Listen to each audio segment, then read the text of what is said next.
You've heard of people having exorcisms. What about an entire country having an exorcism? This is the story about how Mexico, yes, the country of Mexico, got exorcised, or attempted to get exorcised, by the Catholic Church. Religion is already a touchy subject when it comes to Mexicans because of the colonization, with some people still practicing indigenous spirituality rituals and practices. However, the majority of people in Mexico identify as Catholic.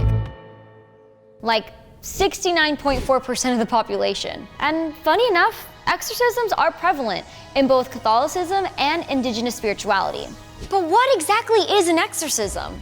We've seen them in plenty of horror films, including the upcoming film The Ritual, starring Al Pacino and Dan Stevens, and it's based on the most documented exorcism in American history.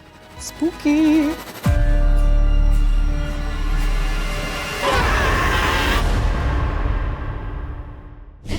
Yeah, it gets a little intense, but you'll have to see the film to learn about that one. Now, the definition of an exorcism, according to Webster's dictionary, is the act or practice of exorcising, a ceremony to expel an evil spirit from a person or place. While there is no documented evidence of the first exorcism ever, specialists believe that they have been happening before or around 2000 BCE across multiple cultures.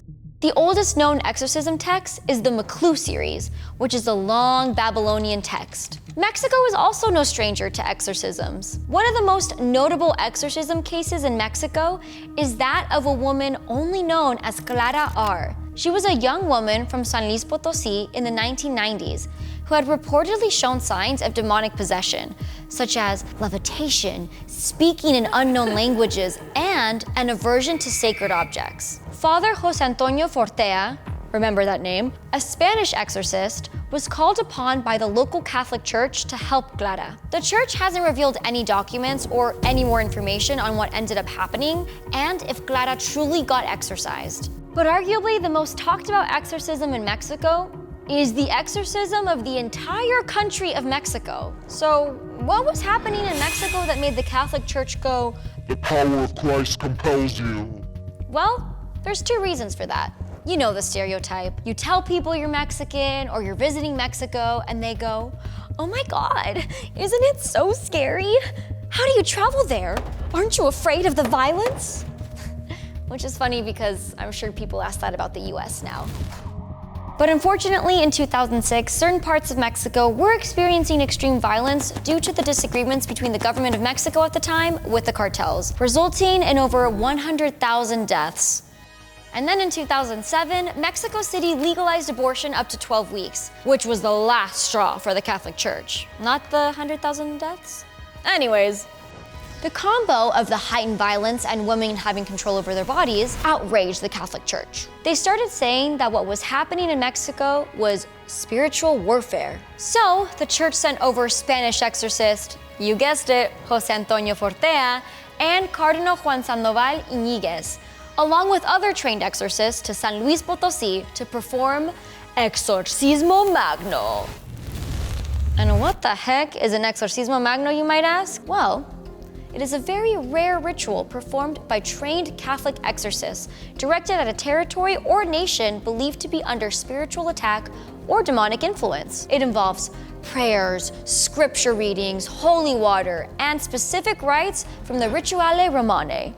However, it wasn't until May of 2015 that the Exorcism Magno occurred in a private ceremony in San Luis Potosí, Mexico. And Mexico is actually the only country to have an Exorcismo Magno, one of a kind, made just for them. The only other large-scale exorcism that was performed was also in 2015, but it was for Italy, and also it wasn't considered an Exorcismo Magno.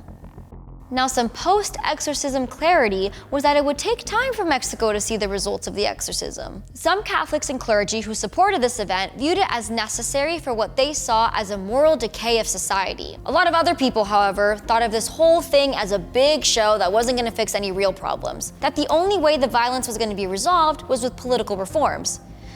Is it too much to ask for a government to listen and help its people? I'm just asking. Some reports even went so far as to say that this grand exorcism was a statement, an act against the rising believers in Santa Muerte. Santa Muerte, or Holy Death, is a folk saint, known primarily in Mexico and parts of the US. She's usually depicted as a skeletal figure in robes, often carrying a scythe and globe. She's like the Grim Reaper's twin, but her followers don't see her as evil. It's important to note that Santa Muerte is not recognized by the Catholic Church.